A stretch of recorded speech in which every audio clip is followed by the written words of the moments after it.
Pode ir lá.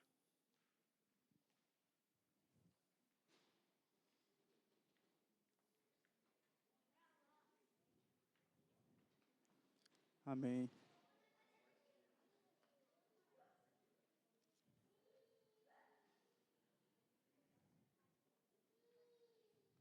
Irmãos, estou feliz de estar aqui mais uma vez. Acho que já estou ficando mais familiarizado com os irmãos já estão ficando mais familiarizados comigo também, né? E tem sido uma bênção, irmãos, sempre que recebo um convite, sinto a alegria de poder estar aqui com vocês. Já quero convidá-los, né, a abrir a Escritura num texto, talvez um tanto conhecido, Salmo 73. Salmo 73. Para não correr o risco aí de errar, né, da forma como o pastor Erickson costuma fazer, eu mesmo vou ler o texto, né, e os irmãos acompanhem. Eu vou ler o verso 1, 2, 3 e 4, e depois eu vou pular e vou ler a partir do verso 13. Amém? Vou ler o verso 1, 2, 3 e 4, vou pular, e depois vou ler a partir do verso 13. A Escritura Sagrada diz assim: com efeito, Deus é bom para com Israel, para com os de coração limpo. Quanto a mim, porém, quase me resvalaram os pés, pouco faltou para que se desviassem os meus passos, pois eu invejava os arrogantes ao ver a prosperidade dos perversos. Verso 13. Com efeito, inutilmente conservei puro o meu coração e lavei as mãos na inocência, pois de contínuo sou afligido e cada manhã castigado. Se eu pensara em falar tais palavras, já aí teria traído a geração de teus filhos. Em só refletir para compreender isso, achei muito pesada a tarefa para mim, até que entrei no santuário de Deus e atinei com o fim deles. Tu certamente os pões em lugares escorregadios e os fazes cair na destruição.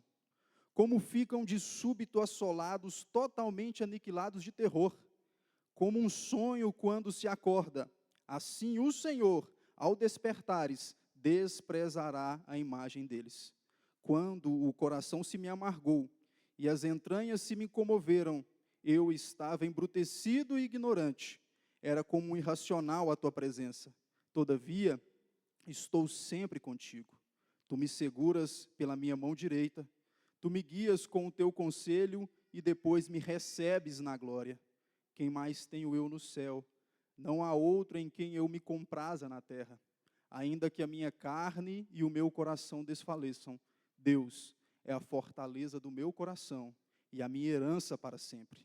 Os que se afastam de ti, eis que perecem. Tu destróis todos os que são infiéis para contigo. Quanto a mim, bom é estar junto a Deus. No Senhor Deus põe o meu refúgio para proclamar todos os seus feitos. Amém? Esse texto, né, é um texto de um salmo, e como já é de comum notarmos nos salmos, é um texto em que o salmista ele expõe o seu interior por completo. Né? A gente vê, né, Davi expondo a sua alma e até conversas que ele tem com sua alma. Ele diz: ó minha alma, né, por que está abatida? Por que está abatida, ó minha alma? Espera no Senhor. O salmo ele expõe tristezas agonizantes que sentem por arrependimentos. Os salmos, eles expõem a alma do salmista com alegria. Cantarei júbilo ao Senhor, né? Cante com júbilo ao Senhor todos os moradores da terra. Então expressa um relacionamento com Deus em todos os estágios. Sejam de angústias, sejam de alegrias, sejam de crises como é esse que nós estamos meditando aqui nesta noite. O autor é Asaf, né? Um grande parceiro, vamos dizer assim, de Davi. E eu queria que você, para início, se identificasse um pouco com esse autor. Quem era Asaf? Né? Asaf, como óbvio, né, era israelita. E como diz o apóstolo Paulo, né, em Romanos 9:4, né, os israelitas, a eles pertencem-lhe a adoção, a glória, as alianças, a legislação, o culto, as promessas. Então Asaf fazia parte do povo da aliança, um povo que foi separado para ter um relacionamento com o Deus Criador. E desde então, Asaf já carrega para si essa responsabilidade de ter a obediência para com Deus e esse vínculo de aliança para com Deus, assim como nós. Também temos na nova aliança responsabilidades e também mantemos um relacionamento para com o nosso Deus que nos salvou. Asaf, além de israelita, era levita, né? E como levita, ainda mais dentro do povo de Deus, separado para o serviço ao Senhor, para a dedicação ao Senhor. Ele, então, dentre o povo, não tinha propriedades, não tinha um trabalho específico mais voltado para obras, né, de serviço braçal, mas envolvido com a obra de Deus, envolvido com o serviço do templo, com dedicação ao Senhor, exclusivamente ali nas coisas que eram voltadas para o culto, que eram voltadas para a comunhão com Deus, para a comunhão com os santos. Além de israelita, levita, e além de levita, ele foi separado por Davi como um líder do louvor. Ele foi separado como um dos cabeças para estar diante do povo, conduzindo o povo à adoração, conduzindo o povo ao Senhor. Então, como líder do louvor, em Crônicas, vai especificar ainda mais sobre a vida deste homem. Vai dizer, Davi, juntamente com os chefes do serviço, separou para o ministério os filhos de Asaf, de Emá, de Jedutum, para profetizarem com harpas, alaúdes e símbolos. Então, o rol dos encarregados neste ministério foram os filhos de Asaf. E Asaf estava sob a direção deles. Então, ele era um cabeça da adoração do Senhor. Quando o povo se reunia no templo, Asaf estava à frente com seus filhos, conduzindo o povo ao louvor a Deus, conduzindo o povo de Deus, o povo da aliança, à adoração ao Senhor. E, além disso ainda, ele é chamado, em 2 Crônicas 29:30, né, o rei Ezequias, ele vai chamar Asaf de ovidente. Ovidente. Não sei ao certo, né, como ele ganhou esse título, mas acredito que como um líder espiritual, com certeza uma característica é ser um homem visionário, ter uma visão espiritual aguçada. Mas o texto que nós lemos aqui, nós vamos ver logo no verso 1, se os irmãos não tiverem fechado a Bíblia, que Asaf está justamente nessa posição de uma visão espiritual aguçada, numa visão de uma percepção espiritual, de relacionamento com Deus muito aguçada, porque no verso 1, como nós lemos, ele vai dizer, com efeito, ou seja, verdadeiramente, bom é Deus para com Israel. Bom é Deus para com Israel, para com os limpos de coração. Ele tem uma visão boa, ele tem uma visão aguçada, uma percepção aguçada a respeito de Deus, a respeito do seu povo, a respeito daqueles que são limpos de coração. Só que ele está dizendo isso justamente porque ele acabou de vencer essa crise. Ele acabou de vencer um momento muito complicado que ele viveu, de angústia, de coração amargurado, uma crise muito grande.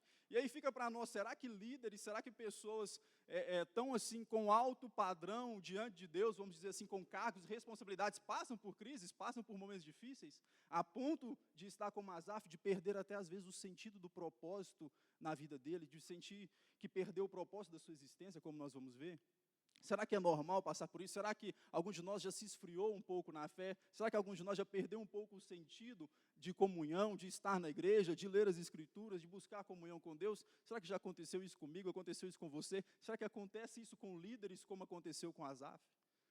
Né, diante dessa crise de Asaf que ele teve, ao vencê-la, ele vai expor para nós alguns pontos que são cruciais para atravessar momentos como esse, para vencer momentos como esse, de frieza, ou às vezes crises de amargura profunda, a ponto da pessoa estar à beira de se deslizar, como ele diz no verso 2. Ele diz que Deus é bom, ele diz que isso é verdadeiro, ele diz que Deus é bom para com o seu povo, e ele vai começar a se distanciar dessa declaração quando ele diz, quanto a mim, Deus é bom para com os limpos de coração. E ele vai contar o que ele passou, ele começa a se distanciar dessas realidades. Ele diz, quanto a mim, os meus pés quase que se desviaram. Quanto a mim, quase me faltou que desviassem os meus passos. Eu passei por um momento muito difícil. E ele vai começar a narrar esse momento. No versículo 3 que nós lemos, ele vai dizer que ele começou a olhar a sua visão, o seu foco, parou de ser naquilo que era o seu propósito, e ele abaixou a sua visão para as coisas terrenas e começou a olhar as coisas do mundo. Ele começou a olhar como os ímpios, ele começou a olhar como os perversos, como aquelas pessoas que são inimigas de Deus, até zombam de Deus, estão prosperando, estão se dando bem, né, estão sendo bem-sucedidos nas coisas que eles fazem. E ele começa a ficar sem entender, ele começa a tentar entender isso, mas isso é pesado demais para ele.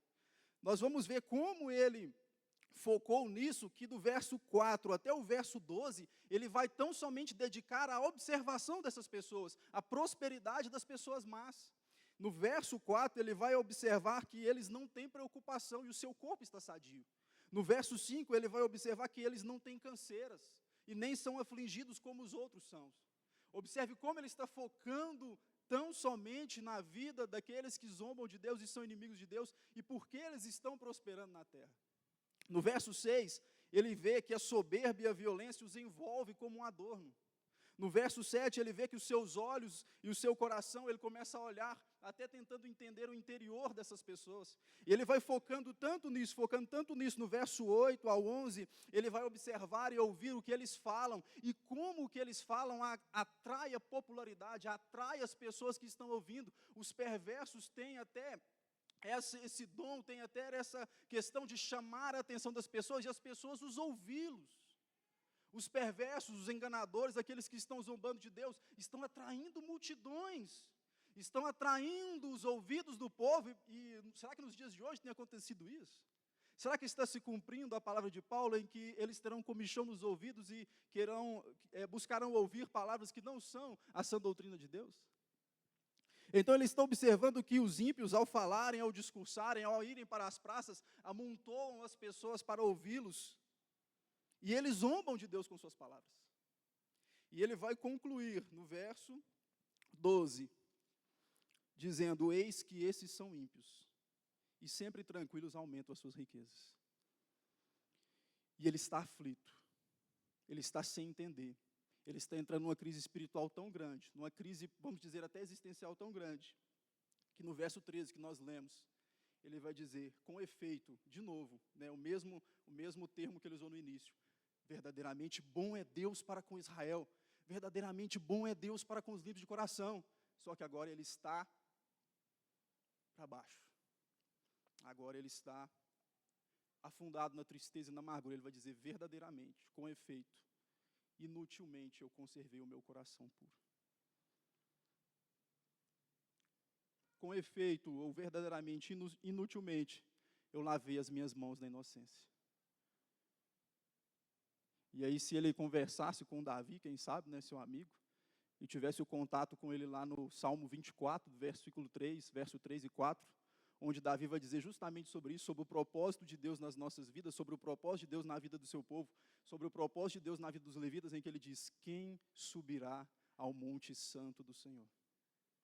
E quem habitará no seu santo lugar?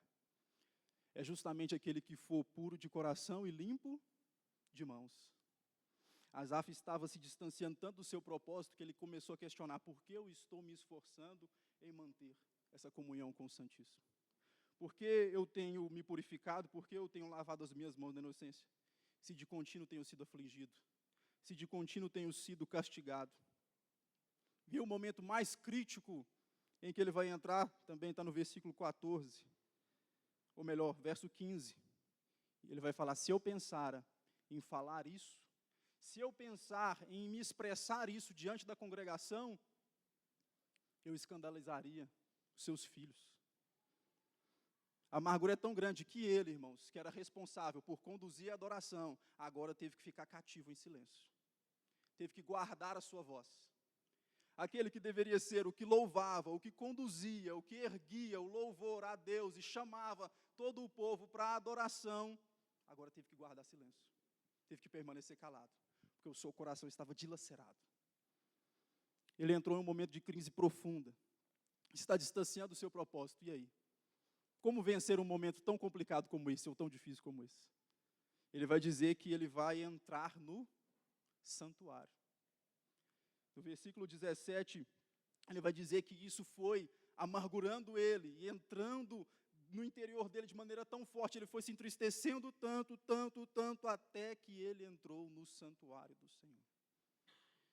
E aí é uma coisa muito bonita, porque mesmo no momento de dificuldade, mesmo nesse momento de uma crise profunda, de uma crise que estava amassando Asaf, amassando esse adorador, amassando esse levita do Senhor, ele não deixou de ir cumprir com o seu chamado.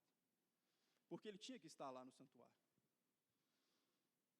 Mesmo dilacerado, mesmo quebrado, mesmo em amargura profunda, ele foi fazer o óbvio, que é ir até o santuário. Ele tem que ir lá, ele tem que marcar sua presença, porque chega sempre o momento da turma em que Davi estabeleceu. Era dividido por turmas, Asaf tinha o seu horário, Asaf tinha o seu momento, Asaf tinha a sua hora de conduzir o povo à adoração.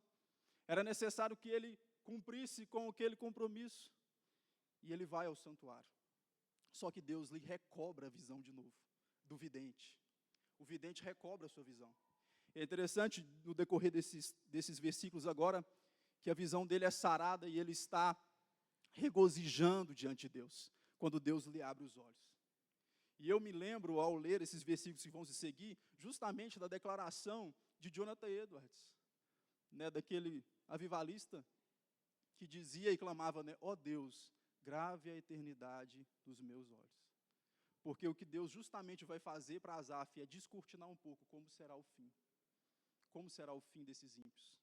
E como será o fim daqueles que servem a Deus e que permanecem na sua palavra? Então Asaf vai começar dizendo, tu certamente os põe em lugares escorregadios, verso 18. Tu os lança e os fazes cair em destruição. Ou seja, eles estão vivendo em ilusão, eles estão achando que estão de pé, eles estão achando que estão prosperando, mas os pés deles estão em lugares escorregadios, vivendo em ilusão. Ele vai dizer que como um sonho, quando se acorda o Senhor, quando despertar, vai desprezar todos eles. Ele vai dizer que para ele, quando o coração dele se amargou e as entranhas se comoveram, ele estava diante de Deus como ignorante, embrutecido, ele estava como irracional, mas todavia Deus estava continuamente com ele. Verso 23, todavia eu estou sempre contigo, tu me seguras pela mão direita, tu me guias com o teu conselho e depois me recebes na glória. Algumas pessoas tendem a acreditar que esse me recebes na glória seria uma glória terrena, de fama, de ser conhecido assim como os ímpios, mas não. Essa glória, dando a entender que Deus estava revelando para ele, descortinando para ele o fim, essa glória é justamente o que tanto almejamos, né? A eternidade com Deus. É a eternidade de glória. E ele vai fazer declarações grandíssimas de amor para com o Criador, dizendo no verso 25, que tenho eu no céu além de ti, não há na terra em que eu me compraza. Ainda que a minha carne e o meu coração desfaleça, Deus é a fortaleza do meu coração e a minha herança para sempre. E aqui é interessante. Algumas traduções vão dizer que Deus é a minha herança para sempre, ou Deus é a minha porção para sempre. E aqui entra um ponto em que a gente pode destacar que a visão de Asaf está sendo sarada. Por quê? Porque quando um israelita, ou a Bíblia vai dizer sobre porção ou herança, justamente vai remeter ao momento ali em que eles vão tomar posse da Canaã, da terra prometida. Esse povo israelita, todos conhecem a história, eles estavam cativos no Egito, houve então a libertação de Deus e eles caminham e peregrinam pelo deserto até chegar à grande terra prometida de Canaã, onde eles se estabeleceriam e se formariam uma nação. E ali vão dividir as porções da terra para o povo. E os levitas, a herança, a porção deles era o que? Era o Senhor. Eles não tinham propriedade própria, mas a dedicação deles, da vida deles, era estar diante de Deus, prestando o serviço a Deus e ao povo, trazendo o povo à intimidade, trazendo o povo a um relacionamento com Deus, através dos sacrifícios, através da adoração, através da sua dedicação. Então, quando ele fala que Deus é a minha herança, Deus é a minha porção, ele está dizendo justamente isso. Olha, eu me recordei do passado. A minha visão já está sarada em relação ao passado. Eu recordo tudo o que Deus já fez na minha vida, tudo o que Deus nos fez no passado, no povo. Ele nos libertou do cativeiro, Ele nos fez conduzir no deserto, Ele nos trouxe à terra, Ele nos deu a terra por herança. eu me recordo do que Deus já tem feito em minha vida, já tem feito na vida do meu povo. Então, o primeiro ponto que eu queria destacar era justamente isso. Saindo dessa crise, saindo desse momento de amargura, a nossa visão é sarada quanto ao passado. Ao entrarmos em momentos difíceis como esse, talvez você vai sentir uma frieza no seu coração, ou alguma coisa, talvez não seja o que aconteceu com Asaf, olhando para a prosperidade dos maus, mas talvez alguma ferida no seu coração que foi feita por algo qualquer, algum ponto fraco seu que foi atingido, né, e você está se sentindo fraco, ou está se sentindo cansado na fé, a sua força, o seu vigor espiritual já não está mais como antes, você se sente mais fraco em relação à comunhão com os santos, em relação à busca das disciplinas espirituais, em relação a todos os meios de graça que Deus tem estabelecido, você não tem visto mais com tanto amor, não tem visto mais com a ótica que deveria, com o carinho que deveria, com a afeição santa que deveria, você tem que recordar do seu passado e tudo que Deus já fez por você, irmão. Porque no passado tem Cristo, porque no passado tem justificação, porque no passado você vai lembrar dos períodos talvez que você viveu em lugares escorregadios, em lugares de ilusão, de engano, como os ímpios são bem expostos e bem narrados aqui, em lugares escorregadios, onde Asaf estava também andando e olhando, e os pés deles estavam quase que resvalando, e Deus, como diz bem o salmista, te tirou do charco de lodo, te tirou de um lamaçal, firmou os seus pés sobre uma rocha, firmou os seus passos, para sair às vezes de crises como essa, em que a nossa mente está se afundando em um momento em que estamos sendo amassados, nós não podemos deixar de pensar naquilo que Cristo já fez por nós no passado. Ele te trouxe até aqui, Ele te trouxe até a comunidade dos santos, até a comunidade da aliança, e tudo que a provisão dele proveu para que você estivesse aqui, as palavras de conforto, as pessoas que te auxiliaram, as pessoas que te aconselharam, todos os meios de provisão que ele te trouxe até aqui, já te fez vencer muitos e muitos e muitos obstáculos, esse será mais um deles. Olhando para o passado, nós vemos a provisão de Deus. Olhando para o passado, nós vemos a justificação de Cristo na cruz do Calvário.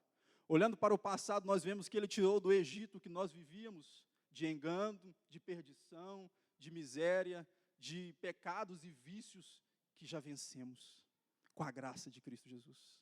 Olhando para o passado, nós vimos a provisão de Deus. E no verso 23, que eu já mencionei aqui, mas é um ponto que nós podemos olhar também, diz: todavia estou sempre contigo, tu me seguras pela minha mão direita.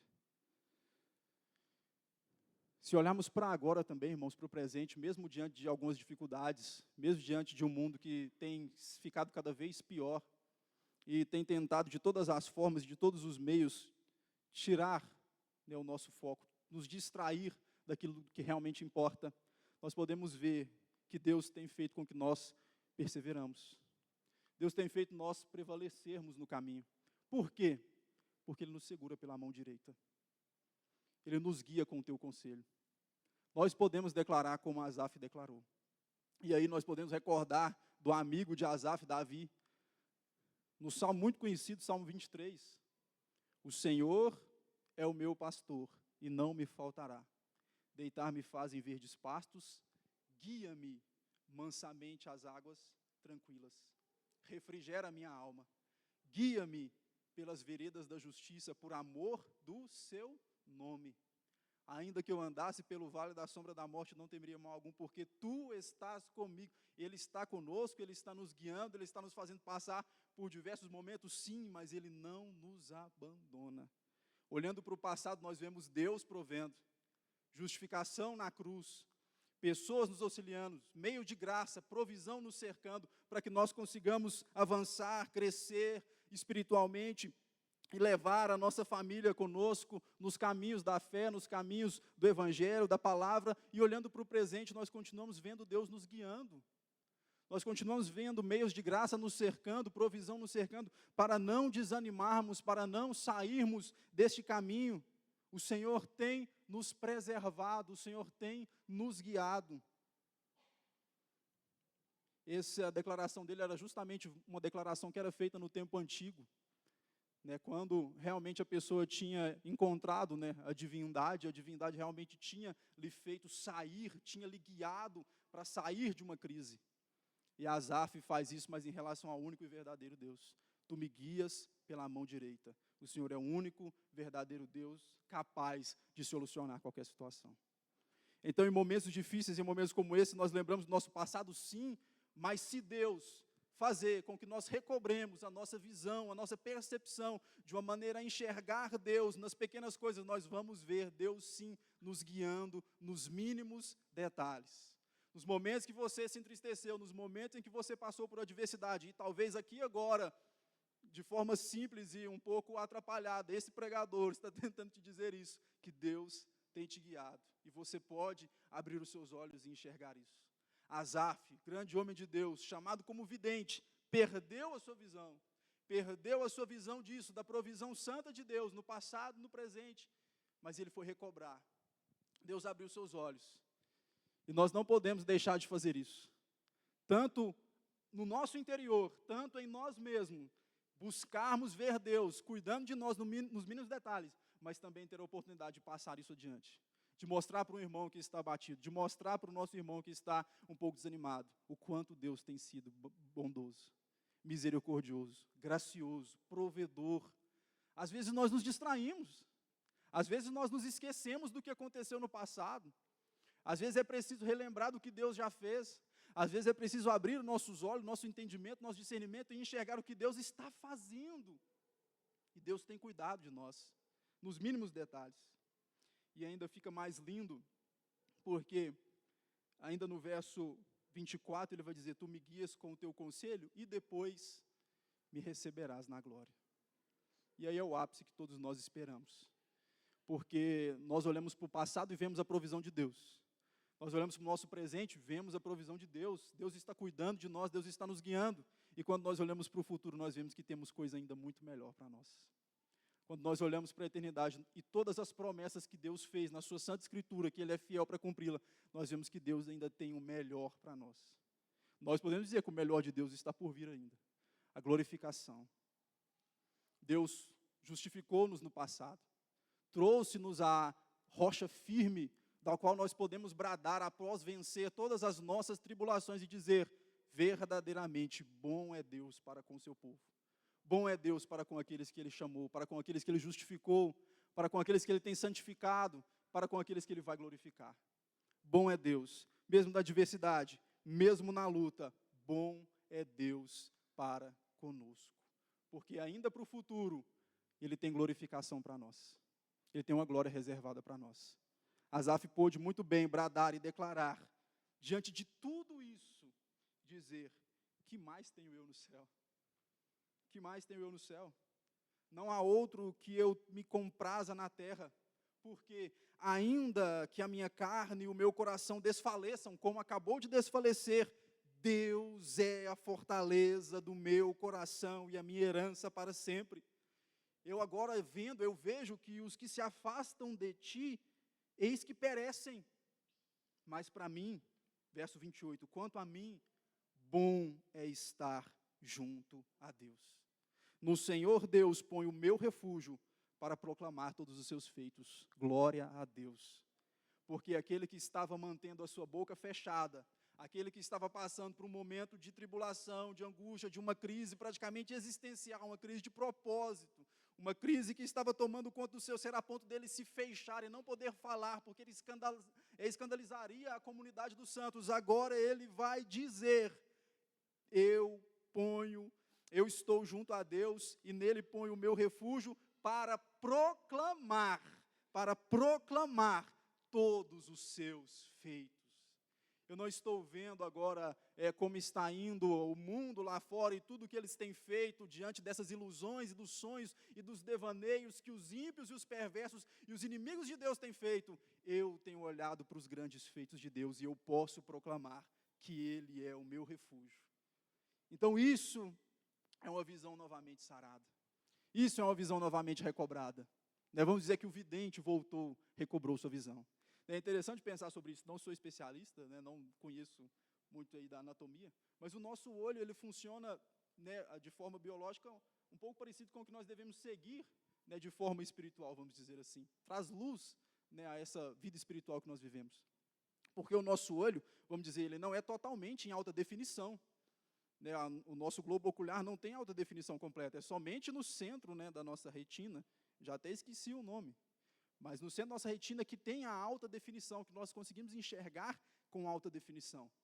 Então, você está olhando para mim aqui agora, eu estou no centro da sua visão, você consegue me enxergar bem, mas as coisas que já estão aqui em minha volta, você já vai enxergar com pouca nitidez, ou seja, vai ficar em segundo plano. Então, tudo que nós mantemos o foco, o nosso globo ocular, a nossa retina, lá no centro, no nosso foco, nós conseguimos enxergar bem.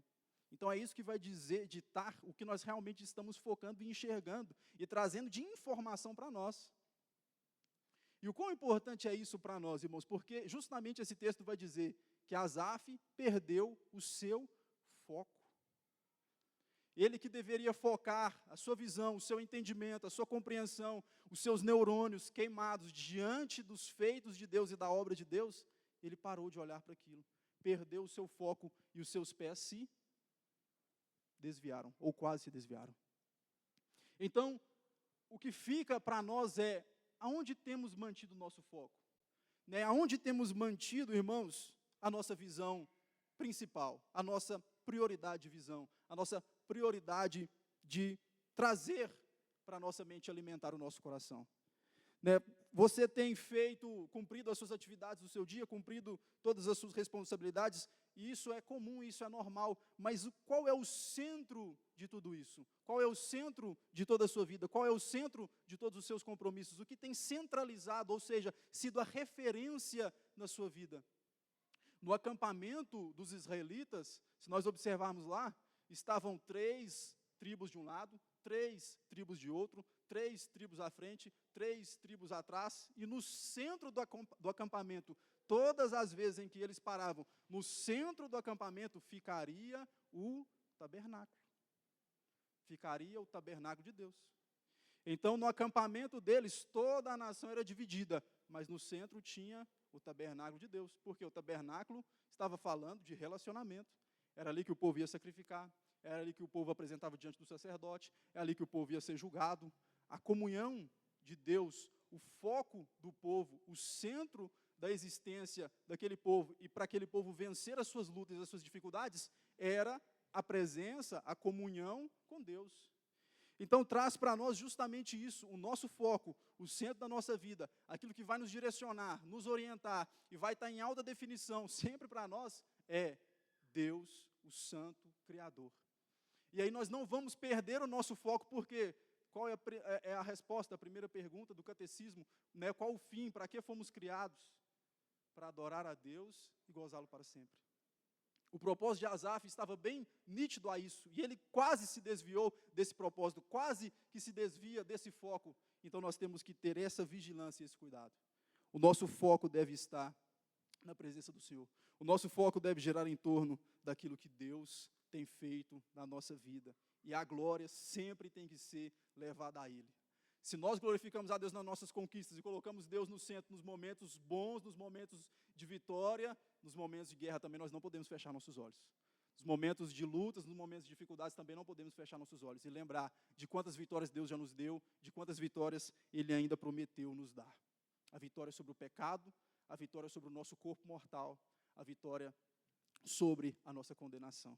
E se nós pensarmos bem, irmãos, e aqui eu reflito agora com os irmãos para finalizar, com aqueles grandes homens que foram usados por Deus nas Escrituras, e como o foco deles foi um fator determinante na vida deles, nós podemos olhar para Davi. No momento em que todo o povo estava focado no gigante, e no tamanho do gigante, e na força do gigante, e em como aquele gigante com certeza quebraria os ossos de qualquer guerreiro deles, olhando para o gigante e olhando para a força deles, não dava. Davi chegou lá e falou, opa, peraí, quem que é esse cara aí? Incircunciso, não faz parte da comunidade da aliança, está afrontando o Deus de Israel, isso aí para Deus não é nada. Por quê? Não perdeu a visão do Deus que ele servia. Se nós olharmos para Daniel, lá na Babilônia, em meio a toda uma cidade idólatra, em meio a toda aquela cultura idólatra, a cidade de Israel, a cidade de Jerusalém, perdão, estava toda destruída. A cidade de Jerusalém estava com os muros derribados, o templo estava derribado, não tinha mais nada lá. E Daniel entrava no seu quarto, fechava, como já dito aqui que Jesus também ensinou, né, fechava sua porta, mas ele abria uma de suas janelas que era virada para Jerusalém.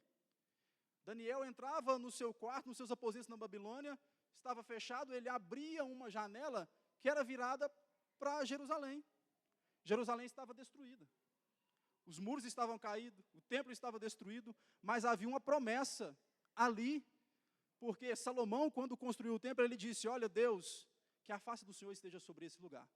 Os ouvidos do Senhor, os olhos do Senhor, a boca do Senhor esteja sobre este lugar. E quando o teu povo pecar contra ti, for levado cativo, se tão somente eles olharem para esse lugar, se tão somente eles direcionarem a sua visão, direcionarem o seu foco para este lugar, que o Senhor os ouça do céu, perdoe os pecados deles, traga-os de volta. E Deus respondeu positivamente a isso, a esse pedido de Salomão.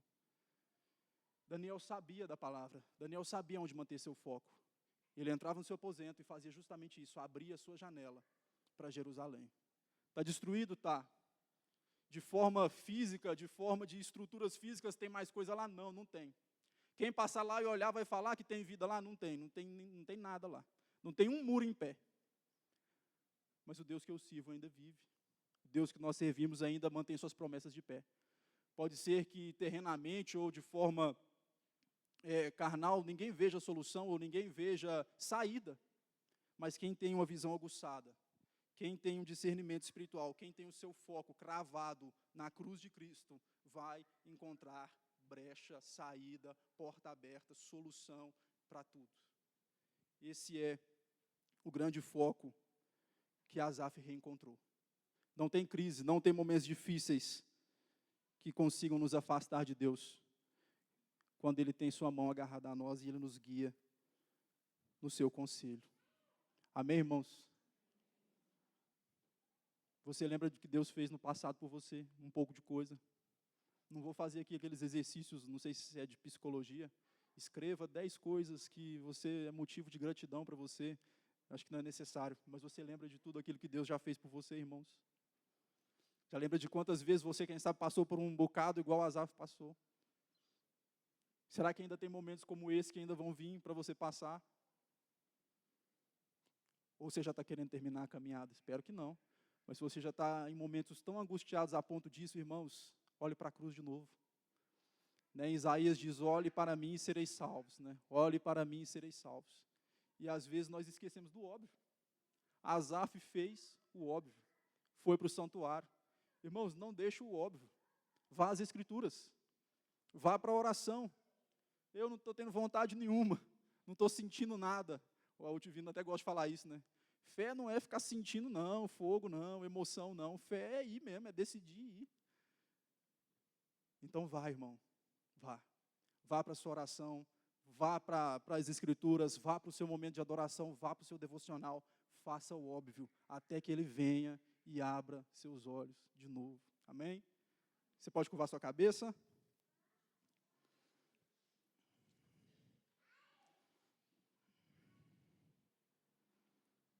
Santo Deus, nós agradecemos ao Senhor, Pai, porque o Senhor cuidou de nós no passado, cuida de nós no presente, e nós temos a convicção, Pai, que o Senhor nos levará a um momento glorioso para com o Senhor. E o nosso coração agora quer se alegrar, quer regozijar diante do Senhor e dizer: ó Pai, o que temos nós no céu ou na terra além de Ti, Pai? O Senhor é a nossa herança, o Senhor é a nossa porção, tudo que nós temos é o Senhor, Pai. O Senhor é o nosso pastor e nunca nos faltou, não me falta agora e sei que não me faltará em momento nenhum, Pai. Ó Deus, continua, Pai, fortalecendo o nosso coração, sendo o nosso refúgio, o nosso socorro bem presente. Ó Deus, o Senhor tem sido, ó Pai, a fortaleza do nosso coração, e todas as vezes que nós necessitamos, o Senhor tem esconderijo para nós, Pai. Ó Deus, continua sustentando a nossa vida, Pai, e a nossa mente, o nosso coração, cativos na Tua palavra e nas Tuas promessas, ó Deus. as distrações, ó Deus, aquilo que vem tentando tirar o nosso foco, a nossa visão, ou a nossa percepção de entender que o Senhor tem cuidado de nós, ó Deus, nos dê a graça, Pai, de que nada disso tire o nosso foco, Pai. Fortaleça, ó Deus, fortaleça a nossa mente, Pai, e o nosso coração. Nada vem entrar aqui, ó Pai querido, que não seja, ó Deus Santo, aprovado por Teu Santo Espírito. Ó Deus Santo, e continua nos guiando, Deus, com Tua mão direita. Aonde nós formos, Pai, seja o Senhor quem esteja nos conduzindo e já preparando, ó Deus, os momentos que vamos passar. E já preparando as pessoas em que teremos, Pai querido, que falar, teremos que conversar, teremos que expor, Pai querido, do Teu amor, da Tua justiça, do Teu Evangelho, ó Deus. Sejamos testemunhas do Senhor e que consigamos, ó Deus, conduzir nossa família diante do Senhor, Pai. Como sacerdotes, como também as esposas, as auxiliadoras, Pai, nós venhamos conseguir, ó Deus Santo, como líderes espirituais da nossa casa, também direcionar os nossos, Pai querido. É o que nós te pedimos nessa noite e te agradecemos, Senhor, em nome de Jesus. Amém. Eu quero agradecer pela oportunidade. Continue orando por nós, irmãos. A mim e a minha família. Deus abençoe vocês.